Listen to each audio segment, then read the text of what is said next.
Parliament. CBN proposes mediation panel for loan disputes. Iran threatens Red Sea, Gulf trade if U.S. blockade persists. Now the news in full.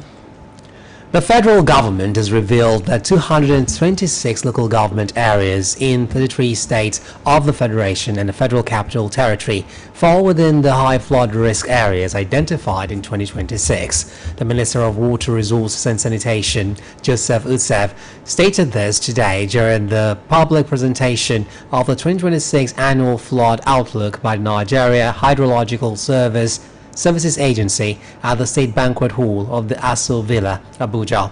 According to the Outlook, 14,118 communities in 266 local government areas in 33 states and the Federal Capital Territory fall within the high flood risk areas. Also, 405 local government areas in 35 states of the Federation fall within the moderate flood risk area, except Ekiti State. Meanwhile, incidents of minimal flood are expected in 923 communities in 77 local government areas in 24 states. The minister further disclosed that this year's annual flood outlook introduced a community-based flood forecasting, which means forecasts are now tailored to specific communities for quick intervention. Meanwhile, the federal government is set to unveil the 2026 Annual Flood Outlook, AFO, as Nigeria braces for the new rainy season. President Bola Ahmed Tinubu is expected to officially launch the project at the banquet hall of the Aso Villa in Abuja. The event marks a critical moment in the nation's disaster management calendar as the government shifts from reactive emergency responses to proactive data-driven strategy, coming on the heels of a technical pre-launch meeting convened by the National Emergency Management Agency, NEMA, on 31st of March. This year's outlook is expected to provide a comprehensive roadmap for navigating the upcoming rainy season, which meteorologists could bring a mix of above normal rainfall and prolonged dry spells across the Federation.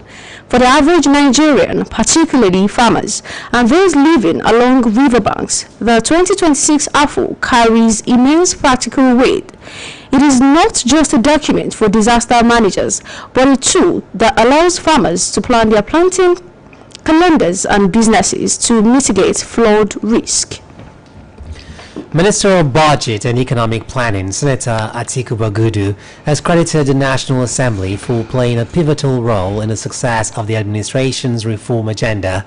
Senator Bagudu gave the commendation in Abuja during the second day of the National Policy Dialogue jointly organized by the National Assembly Joint Committee on National Planning and Economic Development. He noted that the far-reaching changes implemented by the government would not have been possible without the legislature's backing and cooperation. The minister underscored the need for synergy in the bid to address the gaps between the budget process, implementation, and objectives of national development plans, with a view to ensuring proper linkage and coordination to achieve the quest for Nigeria's development. Chairman, House Committee on National Planning and Economic Development, Honorable Boyega Isiaka, observed that it is a collective responsibility of the executive, legislature, and all other stakeholders to work towards addressing the gaps and other challenges as regards budgeting and national planning objectives. The federal government is intensifying initiatives to reform Nigeria's correctional system, focusing on transforming custodial centers into vibrant agribusiness hubs via strategic public-private partnerships. According to the Minister of Interior, Mr. Olubunmi Tujojo, the reform seeks to revolutionize correctional facilities by establishing them as dynamic centers of transformation and human development rather than just holding institutions. This report by Adeola Oladele examines the feasibility of reintroducing farm-based programs in custodial centers.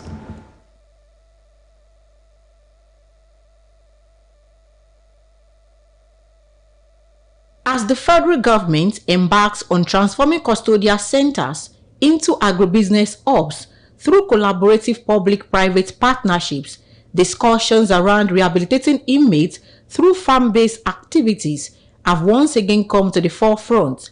The proposed reformed agenda, as outlined by the Minister of Interior, Mr. Olubunmi, aims to utilize agriculture as a catalyst for skill development, economic empowerment, and recidivism reduction within the Nigerian Correctional Service.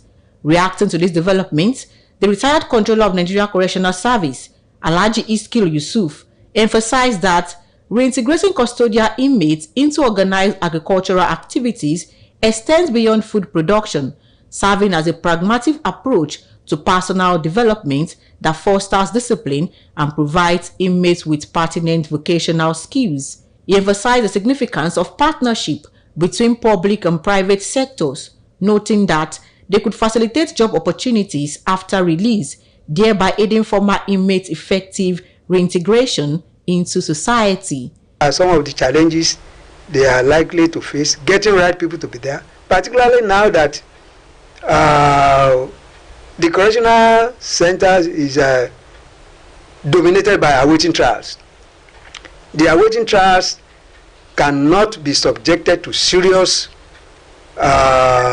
work, particularly taking them outside the correctional centers, because they are presumed to be innocent until court says otherwise.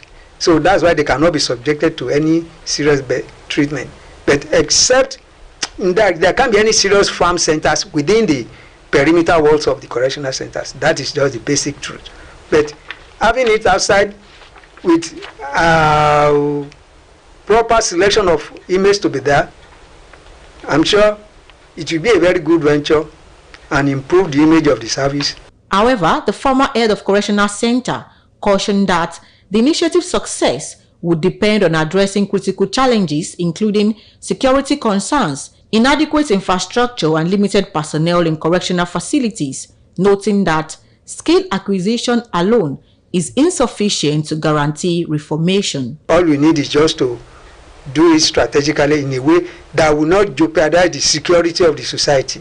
Because if you put adding criminals on the farm center that is open, of course, the tendency of him escaping is very, very high.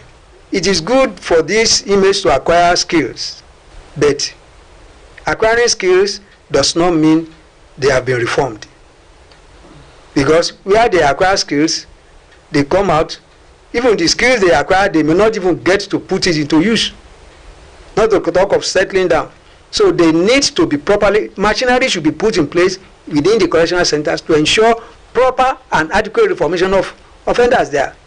And the impression of the society is that most inmates that go into the correctional centers, they come out more hardened. And what makes them to be more hardened? It is because of the congestion that is there.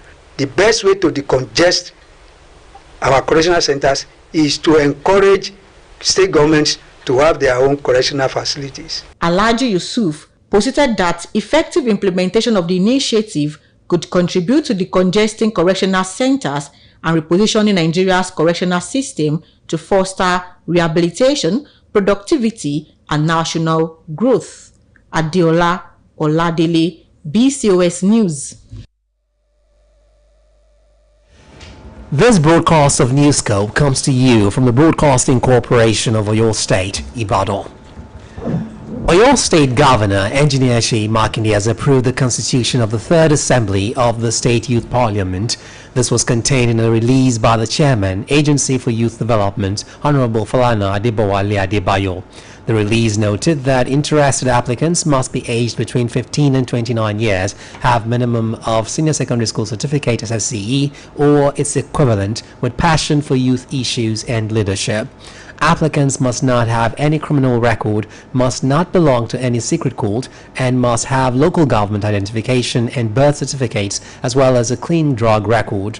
According to the release, it is a must for interested applicants to register via the agency's website www.oyostateagencyforyouthdevelopment.com.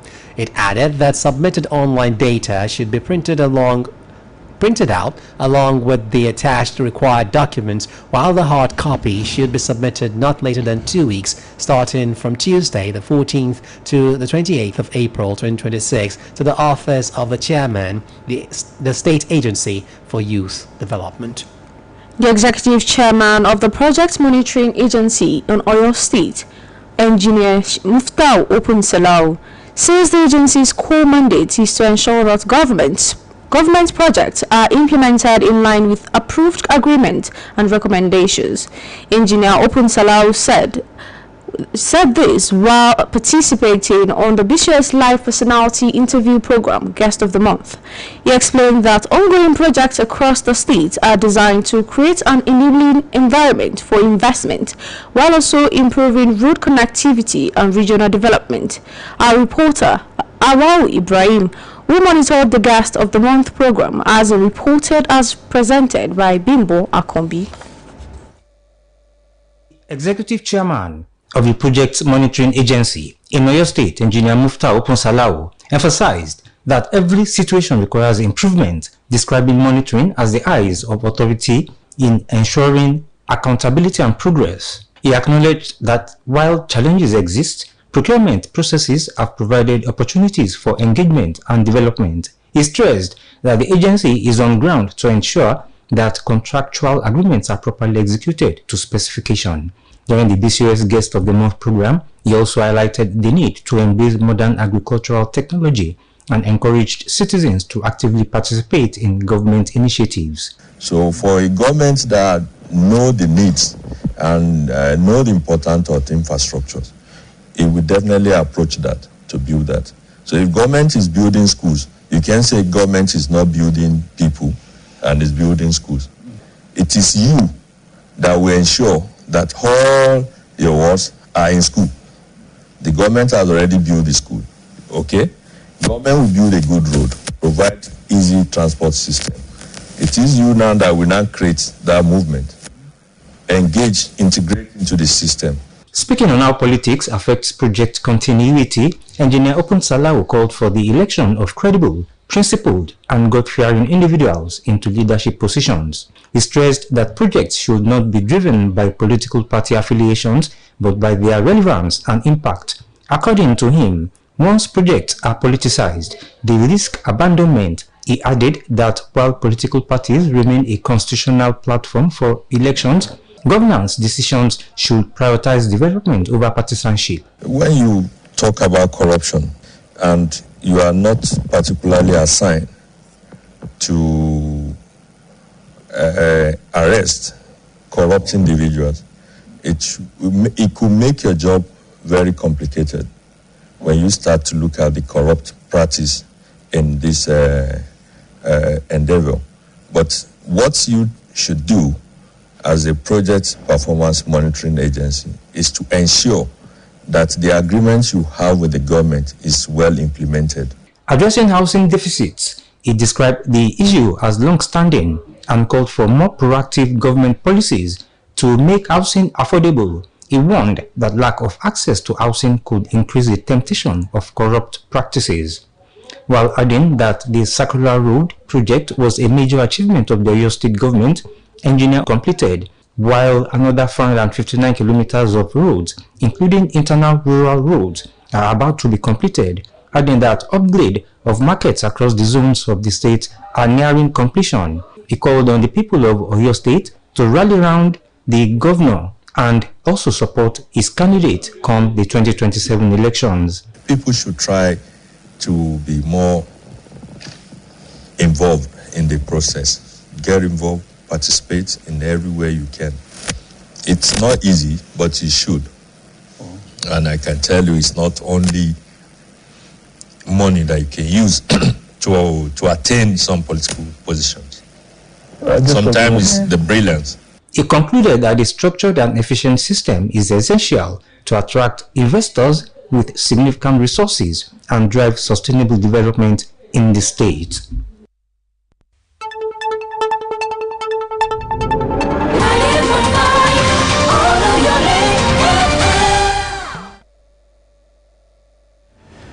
The The Pan-Yoruba Socio-Cultural Group Afenifere has called on politicians to ensure that the 2027 general elections are conducted without violence, thuggery or character assassination.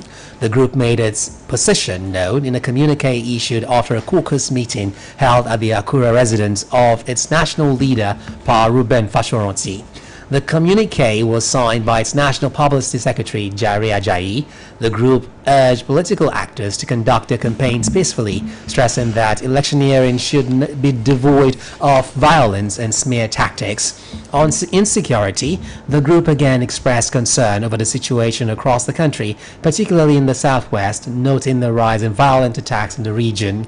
It called on governors of the 6 southwest states to take more decisive steps to address the challenge, including strengthening the Amotekun security outfit, enhancing surveillance, and fast-tracking the establishment of state police.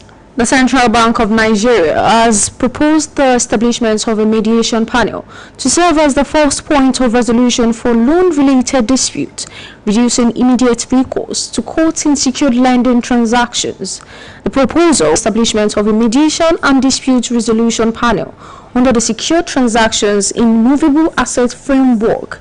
The circular was signed by the CBN's acting director of the Development Finance Advisory Department, P.I. Oluyole.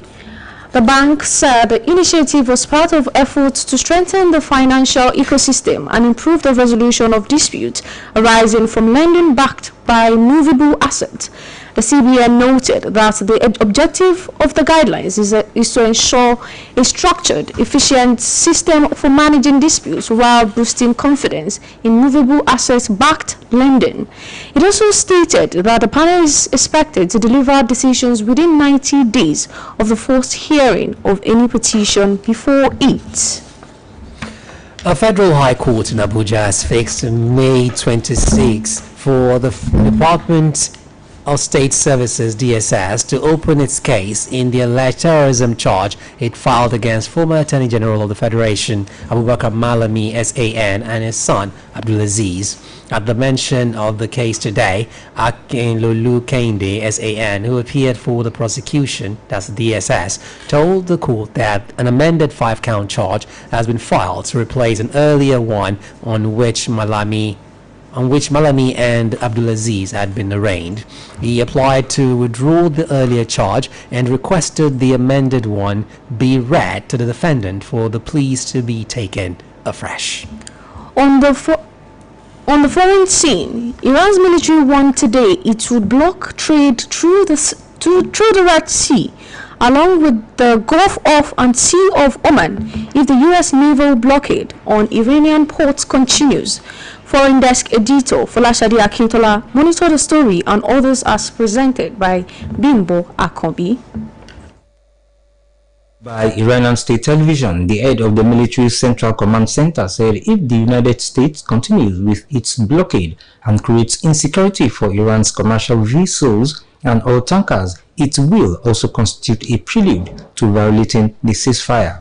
He added that Iran will act decisively to defend its national sovereignty and its interests. The United States has imposed a naval blockade on Iranian ports since Monday, after US-Iran talks over the weekend in Pakistan failed to produce a deal to end the war. But maritime tracking data on Tuesday indicated that several ships sailing from Iranian ports had crossed the Strait of Hormuz despite the blockade. On Wednesday, Iran's Tasnim news agency quoted unnamed informed sources as saying that shipping from Iran's southern ports had continued. It added that Iranian commercial vessels have set sail for various destinations around the world during the past 24 hours. A student has shot at least 4 people dead, including fellow pupils, and wounded at least 20 at a middle school in south-central Turkey, according to the regional governor. Governor Mukerrem Unlua told reporters 3 students and 1 teacher were killed in Wednesday's attack in the province of Kahramanmaraş, which he said was carried out by a student in the 8th grade. The attacker was also shot dead. The shooting is the country's second school attack in 2 days, coming after Tuesday's shooting at a school in Sanliafa province in the southeast, conducted by a former student who killed himself in a showdown with police after wounding 16 people. Oluyole said the student who carried out Wednesday's shooting is believed to have used guns that belonged to his father, a former police officer. The student concealed the weapons in a backpack, entered 2 classrooms and opened fire randomly, said Oluyole. Footage released by the IHA private news agency on Wednesday showed a person being evacuated in an ambulance, his body and face covered, as well as tearful parents who had rushed to the school. Police have increased security around the building, and television footage showed ambulances present in the area. And finally, the United States military has killed 4 more people in its 4th deadly attack on vessels in the Eastern Pacific Ocean over the past 4 days. U.S. Southern Command (SOUTHCOM) announced the attack in a social media post on Tuesday alongside a video that showed a stationary